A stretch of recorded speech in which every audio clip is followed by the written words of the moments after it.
और अब खबरें तफसील से। वज़ीर-ए-आज़म नरेंद्र मोदी ने आज कोरोना वैक्सीनेशन को लेकर एक बड़ा ऐलान किया। वज़ीर-ए-आज़म ने कौम से खिताब के दौरान मुल्क में मुफ्त वैक्सीनेशन का ऐलान किया। ताहम वज़ीर-ए-आज़म ने वाज़ेह किया कि मुफ्त वैक्सीन फराहम करना मरकज की जिम्मेदारी होगी, लेकिन वैक्सीनेशन की निगरानी रियासती हुकूमतों को करना होगी।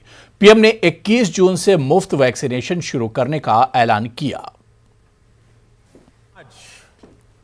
ये निर्णय लिया गया है कि राज्यों के पास वैक्सीनेशन से जुड़ा जो 25% काम था, उसकी जिम्मेदारी भी भारत सरकार उठाएगी। ये व्यवस्था आने वाले 2 सप्ताह में लागू की जाएगी। इन 2 सप्ताह में केंद्र और राज्य सरकारें मिलकर नई गाइडलाइंस के अनुसार आवश्यक तैयारी कर लेगी। संयोग है कि 2 सप्ताह बाद 21 जून को ही अंतर्राष्ट्रीय योग दिवस भी है। 21 जून सोमवार से देश के हर राज्य में 18 वर्ष से ऊपर की उम्र के सभी नागरिकों के लिए भारत सरकार राज्यों को मुफ्त वैक्सीन मुहैया कराएगी। वैक्सीन निर्माताओं से कुल वैक्सीन उत्पादन का 75% हिस्सा भारत सरकार खुद ही खरीदकर राज्य सरकारों को मुफ्त देगी। अपने कौम से खिताब में पीएम मोदी ने प्रधानमंत्री गरीब कल्याण योजना को नवंबर तक जारी रखने का ऐलान किया। इस स्कीम के तहत गरीब लोगों को मुफ्त अनाज फराहम किया जाता रहेगा। आज सरकार ने फैसला लिया है कि प्रधानमंत्री गरीब कल्याण अन्न योजना को अब दीपावली तक आगे बढ़ाया जाएगा। महामारी के इस समय में सरकार गरीब की हर जरूरत के साथ उसका साथी बनकर खड़ी है। यानी नवंबर तक 80 करोड़ से अधिक देशवासियों को हर महीने तय मात्रा में मुफ्त अनाज उपलब्ध होगा। इस प्रयास का मकसद यही है कि मेरे किसी भी गरीब भाई बहन को, उसके परिवार को भूखा सोना ना पड़े। वज़ीर-ए-आज़म मोदी ने वैक्सीनेशन को लेकर अफवाह फैलाने वालों से लोगों को चौकस रहने और अनलॉक के दौरान एहतियात बरतने की अपील की। जो लोग वैक्सीन को लेकर आशंका पैदा कर रहे हैं, अफवाहें फैला रहे हैं, वो भोले भाले भाई बहनों के जीवन के साथ बहुत बड़ा खिलवाड़ कर रहे हैं। ऐसी अफवाहों से सतर्क रहने की जरूरत है।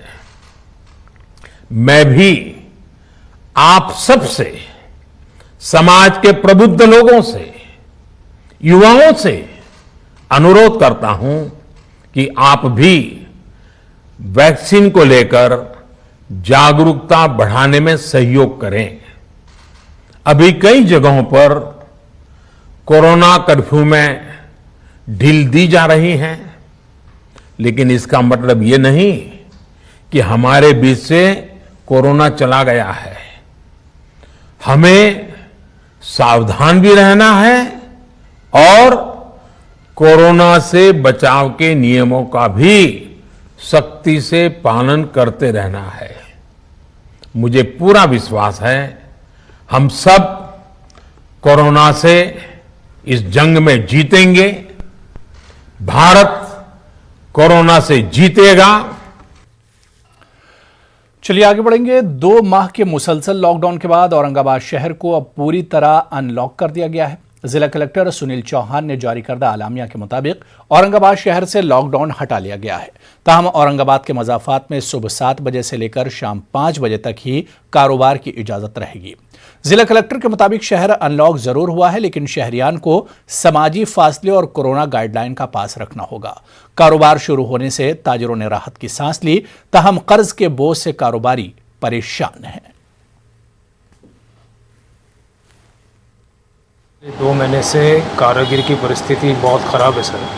खाने की उनकी परेशानी थी, घर भाड़े देने की परेशानी थी, लाइट बिल की परेशानी थी, बाल बच्चों को 2 साल से खाने को नहीं था। कैसा भी किधर किधर से जमा करके उधार सुधार लोन लेके लोग बेचारों ने पेट भरे। दुकान 1.5 साल हो गया लगभग लॉकडाउन को आगे पीछे करते करते आज तक फैमिली पूरी डिस्टर्ब। कहाँ से इसकी भरपाई करेंगे और कौन ला के देंगे, इसका कोई वही नहीं है सर। हमारा मेन सीज़न का टाइम था, उसके 3 दिन पहले हमको ये मालूम पड़ा कि लॉकडाउन है। हमने खरीदी जो है तो 15 दिन पहले करे। 15 दिन पहले अगर ये घोषित कर देते थे कि हम लॉकडाउन लगाने वाले 100%, तो हम वो चीज़ को खरीदते ही नहीं थे ना। अब हमने जो चीज़ खरीदे महंगी वो बेचेंगे अब सस्ती। साफ परेशानी है ना, धंधे पानी कारोबार हाथ को आए हुए, फिर क्या है, खाने पीने की परेशानी, इसकी परेशानी। नांदेड़ में लॉकडाउन मुकम्मल तौर पर हटा लिया गया है। रियासती हुकूमत की जानिब से 2 दिन कबल ही ऐलान किया गया था कि जिन अजला में कोरोना मुतासरीन की तादाद 5% से कम दर्ज की जा रही है, इनमें सभी अजला में 7 जून से लॉकडाउन मुकम्मल तौर पर हटा दिया जाएगा। इस ऐलान के मुताबिक आज से नांदेड़ में लॉकडाउन मुकम्मल तौर पर हटाया गया है। लॉकडाउन की पाबंदियां हटते ही शहर में चारों तरफ एक बार फिर से चहल पहल और रौनक लौट आई। सभी दुकानें अपने मामूल की तरह खुल गई हैं और खरीदार भी अपनी अपनी जरूरियात की चीजें खरीदने के लिए बाजारों का रुख कर रहे हैं। लॉकडाउन भले ही हटा दिया गया है, लेकिन अभी भी कोरोना से बचने के लिए कोविड गाइडलाइन के पाबंदियों और एहतियात से काम लेने की अपील जिला इंतजामिया की जानिब से की गई है। तो वहीं अकोला में आज से सुबह 7 बजे से शाम 4 बजे तक दुकानें खुली रखने की इजाजत दी गई है। कोरोना के केसों में कमी आने के बाद इंतजामिया ने फैसला किया। नरमी मिलने के बाद आवाम काफी खुश हैं।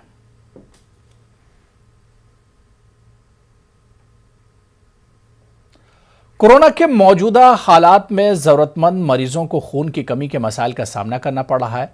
जितने भी ब्लड बैंक हैं, इनमें खून की मतलूबा मिकदार में फराहमी मुमकिन नहीं हो पा रही है। ऐसे में सभी इबादतगाहों से भी लोगों की मदद के लिए हाथ बढ़ाए जा रहे हैं। नांदेड़ में मस्जिदों में अतिया खून के कैंप मुनक्किद करने का एक नया सिलसिला शुरू हो गया है। इसी के तहत वक्फे से मुस्लिम समाज की किसी बड़ी और नामवर बुजुर्ग शख्सियत की याद में अतिया खून के कैंप मुनक्किद किए जा रहे हैं। आज नांदेड़ शहर के असरा नगर की मस्जिद अनवार इलाही में मारूफ आलिम दीन मरहूम मौलाना सैयद वली रहमानी की याद में अतिया खून और हेल्थ चेकअप कैंप का इनेकाद किया गया। कैंप में कसीर तादाद में मकामी मुस्लिम नौजवानों ने शिरकत की और अपने खून का अतिया किया। मस्जिद इंतजामी कमेटी के जिम्मेदारान ने भी इसमें बढ़ चढ़ कर हिस्सा लिया। हमारी इस मस्जिद अनवार इलाही में अल्हम्दुलिल्लाह आज ब्लड डोनेशन कैंप और फ्री डेंटल चेकअप का कैंप रखा गया है। और ये इस उन्वान से रखा गया है कि हमारी जो मसाजिद हैं वो सिर्फ इबादत के लिए नहीं है, बल्कि हमारी मसाजिद से तारीख़ शाहिद रही है कि हमेशा खिदमत भी अंजाम दी जाती रही है। उसी उन्वान से यहाँ पर अल्हम्दुलिल्लाह आज इस खिदमत का कैंप रखा गया है। आज नांदेड़ के असरा नगर इलाके में हमारे मुफ्ती हबीब साहब और उनकी तमाम टीम की कोशिशों से आज मस्जिद अनवार इलाही में एक बेहतरीन बहुत ही अच्छा ब्लड डोनेशन और डेंटल चेकअप फ्री का कैंप यहाँ इनेकाद अमल में आया, जिसमें काफ़ी लोग यहाँ पर इससे इस्तेफ़ादा हासिल कर रहे हैं। आज चीफ मिनिस्टर ऑफ महाराष्ट्र के आह्वान पर, उनके अपील पर काफ़ी लोग हमारे मुफ्ती साहब और आइमा मस्जिद जो हैं आगे आकर बढ़कर जो है ब्लड डोनेशन के कैंप रख रहे हैं। रायचूर में उस्मानिया तरकारी मार्केट वेंडर्स एसोसिएशन ने लॉकडाउन के दौरान रोजाना सुबह 6 बजे से 10 बजे तक तरकारी फरोख्त करने की इजाजत देने की जिला इंतजामिया और रियासती हुकूमत से मांग की है। एसोसिएशन के लीडर मोहम्मद शाह खान ने कहा कि बाज लोग लॉकडाउन का सहारा लेकर गैर कानूनी तरीके से काफी महंगी कीमत में तरकारियां फरोख्त कर रहे हैं, जिससे रोजमर्रा के तरकारी फरोशों को नुकसान पहुंचने के अलावा आवाम को मुख्तलिफ दुश्वारियों का सामना करना पड़ रहा है। इसी तरह अचानक तरकारियों के फरोख्त रुक जाने की वजह से काश्तकार मजबूरन तरकारियों को ज़ाय कर रहे हैं, जिसका रास्त असर कीमतों पर पड़ रहा है।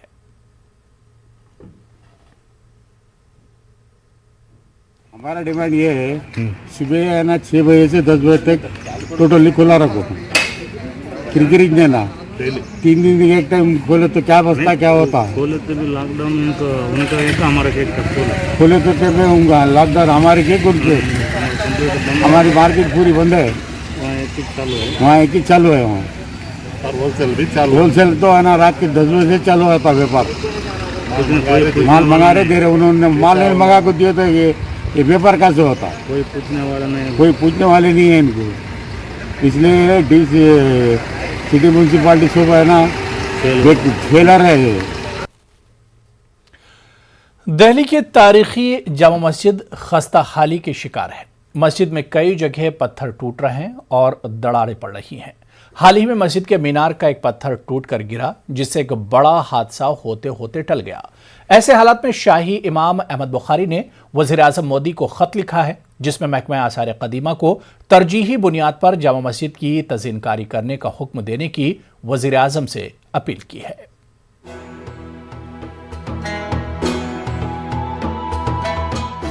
लॉकडाउन और वबा के कहर की वजह से वीरान दिखाई देने वाली ये दिल्ली की वही शाही जामा मस्जिद है जिसे देखने बैरून ममालिक से हर साल लाखों सयाह आते हैं और इससे मुल्क को भारी रेवेन्यू भी हासिल होता है। लेकिन आर्कियोलॉजिकल डिपार्टमेंट की लापरवाही और देखरेख न होने की वजह से मुल्क की विरासत खस्ता हालत में पहुंच गई है।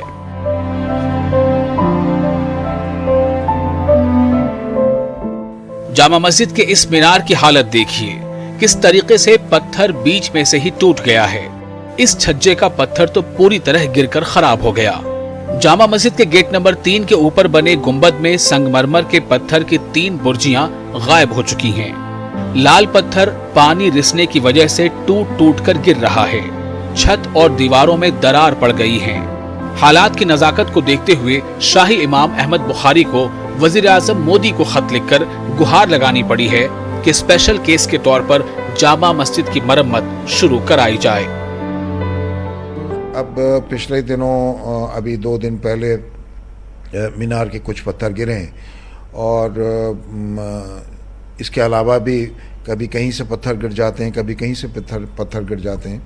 तो मैंने प्राइम मिनिस्टर को खत लिखा है कि वो फौरी तौर से जो अहम काम है इसके और जो पत्थर बदलना है उन पत्थरों को फौरी तौर से बदला जाए। कहीं खुदा न खास्ता ऐसा ना हो कि कोई हादसा हो जाए, क्योंकि यहाँ तो हज़ारों की तादाद में नमाजी मौजूद होते हैं, खासकर जुमे को तो बहुत बड़ी तादाद में होते हैं। जामा मस्जिद गेट नंबर 1 के आसपास की तस्वीरें हैं, जिनमें साफ दिखाई देता है कि किस तरह से छज्जे गिरने के कगार पर हैं और पत्थरों को मरम्मत की जरूरत है। अब जाहिर है कि इतनी बड़ी मस्जिद है और बहुत ज़्यादा काम है, तो ये एस्टिमेट तो ASI खुद लगाएगा। लगाने के बाद फिर पता लगेगा कि कितनी रकम की ज़रूरत है, लेकिन करोड़ों रुपए की इसमें ज़रूरत है जो इस मस्जिद में लगेंगे। और जैसा कि लगते भी रहें, ASI मुसलसल इसकी रिपेयरिंग करता रहा एज ए स्पेशल केस। और अभी मैं ये चाहता हूँ जो प्राइम मिनिस्टर को लिखा है कि एज ए स्पेशल केस जो काम बहुत ज़रूरी है वो किए जाए। फिर उसके बाद रफ्ता रफ्ता उन पत्थरों को भी देखा जाए, दोनों मीनारों को भी मुआयना किया जाए कि इसकी मजबूती में तो कोई कमी नहीं आई है, ताकि इसका भी फिर कोई तदारुक किया जा सके। जामा मस्जिद के दोनों गुंबद मजबूत और बेहतर हैं, क्योंकि 8 महीने पहले ही इनकी मरम्मत का काम पूरा हुआ है, लेकिन मस्जिद के दूसरे हिस्सों की मरम्मत नहीं की गई। देखिए, गुज़िश्ता दिनों मूसलाधार बारिश हुई, जिसकी वजह से एक मीनार से पत्थर गिरा और जिसने ज़मीन का जो फ़र्श है उसको भी फाड़ दिया। और वक्तन फ़वक्तन छोटे छोटे पत्थर गिरते रहते हैं और आप देखेंगे कि मुख्तलिफ़ जगहों पर जो पत्थर हैं वो बहुत ज़्यादा शकिस्ता हालत में हैं और जो अपने जो जॉइंट हैं वो छोड़ चुके हैं। काफ़ी खला हो गया है एक पत्थर और दूसरे पत्थर के दरमियान। 3 दिन गुजर जाने और मीडिया में रिपोर्ट आने के बावजूद ASI या सरकारी डिपार्टमेंट से जुड़ा कोई भी अफसर जामा मस्जिद नहीं पहुंचा।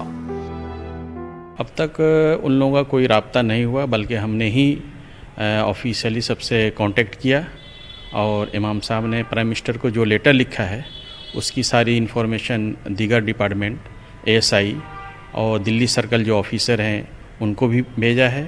बदकिस्मती कहिए या फिर अलमिया या फिर लापरवाही, मुल्क और बैरून मुल्क में दिल्ली और हिंदुस्तान की पहचान जामा मस्जिद को हम ठीक से संभाल नहीं पा रहे हैं। कैमरामैन अंकित जैन के साथ खुर्रम शहजाद, न्यूज़ 18, दिल्ली। खबरें जब अवामी सरोकार से जुड़ी होती हैं तो अपना असर जरूर दिखा देती हैं। कोरोना कहर में मुमताज शायर मंजर भोपाली को जब महकमा बिजली की जानिब से 1 महीने का बिजली बिल 36,86,660 रुपये दिया गया तो न्यूज़ 18 उर्दू ने इस खबर को अवामी मसाइल के तौर पर पेश किया। न्यूज़ 18 उर्दू की खबर को संजीदगी से लेते हुए महकमा बिजली ने न सिर्फ अपनी गलती को तस्लीम किया बल्कि मंजर भोपाली को जो 36,86,660 रुपये का बिल दिया गया था उसे कैंसिल करते हुए इन्हें 9,000 रुपये का नया बिल जारी किया गया। जब कोई बड़ा बिल आता है जैसे जिस पे लाख, 2 लाख, 3 लाख का, तो उसको वरिष्ठ अधिकारी भी चेक करते हैं। तो वो उस बिल को जैसे ही कंप्यूटर मीटर रीडर ने डाला, सॉफ्टवेयर में अपडेट हुआ, जैसे ही उसको अपडेट हुआ और अपडेट होते ही उसको अधिकारियों ने देखा, संज्ञान में आया, पुनः उसकी मीटर रीडिंग पुनः लिखवाई गई और उस मीटर रीडिंग के आधार पर बिल में संशोधन करके जो मंजारी हमारे शायर महोदय हैं उनको वो बिल संशोधित होकर उनके घर पहुंच भी गया है। ब्रेक बाद खबर कर्नाटक से है, जहां बीजेपी हुकूमत के पहले और वाहिद मुस्लिम वजीर प्रोफेसर मुमताज अली खान का आज बेंगलुरु में इंतकाल हुआ। 95 साला मुमताज अली खान कुछ अरसे से अलील थे। आज दोपहर कुद्दूस साहब कब्रस्तान में इनकी नमाज जनाजा और तदफीन अमल में आई। बेंगलुरु में अजीमुशान हज भवन की बुनियाद, आइमा और मोजरीन को माहाना एजाजिया, अक़लियती तलबा के लिए स्कॉलरशिप मुमताज़ अली खान के दौर में ही शुरू की गई। वाज़ेह के साल 2008 में येडियुरप्पा की क़यादत वाली बीजेपी हुकूमत में मुमताज़ अली खान 3 साल तक के लिए काबीनी वजीर रहे थे। सारे मुल्क के लिए एक ऐसी मिसाल बनी,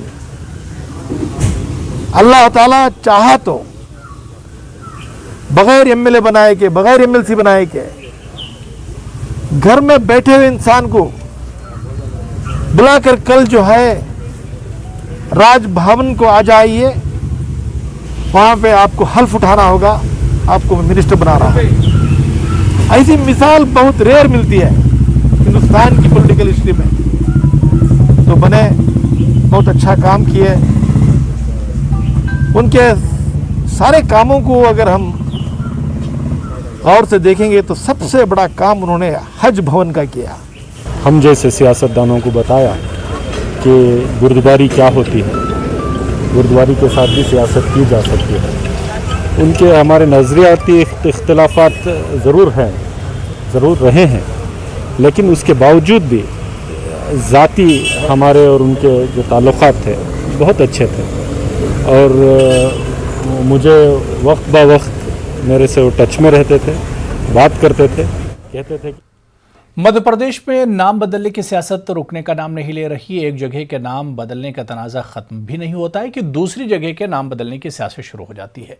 भोपाल के रुकने पार्लियामेंट साध्वी प्रज्ञा के जरिए हिलाली डैम बदलने का मामला अभी ठंडा भी नहीं हुआ था कि साध्वी के जरिए भोपाल लाल घाटी का नाम बदलने की सियासत शुरू हो गई है। रुकने पार्लियामेंट साध्वी प्रज्ञा ने न सिर्फ लाल घाटी का नाम लेने से गुरेज किया है बल्कि लाल घाटी की दागदार मानते हुए इसका नाम बदलने का भी ऐलान कर दिया। भोपाल के मौर्रिखीन और दानिश्वरों ने साध्वी के बयान को तारीख की हकीकत से परे बताया है। हमारे नुमाइंदे मेहताब आलम ने साध्वी प्रज्ञा के बयान पर मुमताज़ मौर्रिख डॉक्टर सैयद इफ्तिखार अली और दानिश्वर जिया फारूकी से खास बातचीत की। मध्य प्रदेश में एक बार फिर नाम को तब्दील करने की सियासत शुरू हो गई है। साध्वी प्रज्ञा जो भोपाल के रुकन पार्लियामेंट है, उन्होंने भोपाल की लाल घाटी का नाम बदलने का ऐलान किया है और उनका कहना है कि ये नाम इसलिए नहीं लूँगी क्योंकि ये दागदार है और इससे जो है कुछ और तरह की जो है बू आती है। इस पर बातचीत करने के लिए हमारे साथ मुमताज़ मौर्रिख दानिश्वर मौजूद है, उनसे जानते हैं। इफ्तिखार साहब, आपने भोपाल की उस तारीख पर बहुत सारी किताबें लिखी हैं, अब साध्वी ने एक बयान दिया है प्रज्ञा ने कि भोपाल का नाम बदो जो है भोपाल लाल घाटी का नाम बदलेंगी क्योंकि ये दागदार नाम है। पता नहीं उनको कहाँ से दाग नजर आता है। ये अफसोस की बात है कि हमारे चुने हुए लीडर हैं, उनको हिस्ट्री नहीं मालूम, पढ़ते नहीं हैं, और नाम बदलने के पीछे लगे। अरे भाई, नाम बदलने से कुछ नहीं होगा, कोई डेवलपमेंट नहीं होगा नाम से। अपने नाम आप लगा दीजिए, कहीं भी कुछ भी कीजिए, लेकिन आगे बात कीजिए। अभी तक जब से ये चुन के आई हैं, इन्होंने कोई डेवलपमेंट की बात नहीं की। इस तरह के बयान क्यों बार बार आ रहे हैं? क्या आपको लगता है सही तारीख समत है? नहीं, देखिए तारीखारी तो गई अपनी जगह पर है। ये कि कुछ लोग जिनके पास दिखाने को कुछ नहीं होता है, वो खबरों में रहने के लिए इस तरह के शोषे छोड़ते रहते हैं। भोपाल की तारीख को पढ़े मैं अपने नाज़रीन को बता दूं कि भोपाल में काली परेड भी है क्योंकि वहाँ की मिट्टी काली है, भोपाल में लाल परेड भी है क्योंकि वहाँ की मिट्टी लाल है। इसी तरह से भोपाल की तारीख में जो दर्ज है कदीम 100 साल 200 साल पहले की तारीख को पढ़ेंगे तो लाल घाटी का नाम इसलिए दर्ज है कि वहाँ के पहाड़ के नीचे की जो मिट्टी थी वो लाल थी, वहाँ पर आबशार था, लोग घूमने फिरने के लिए जाते थे। न डरिए न डराइए, सच जानिए और वही बताइए। प्लीज अफवाह मत फैलाइए। वैक्सीन ही है संजीवनी, इसे अपनाइए। और यही काम कर रहा है नेटवर्क 18, जो फेडरल बैंक के साथ मिलकर वैक्सीनेशन को लेकर बेदारी मुहिम चला रहा है, जिसका नाम है संजीवनी अ शॉट ऑफ लाइफ, और काम है बेदारी के जरिए कोरोना को मात देना।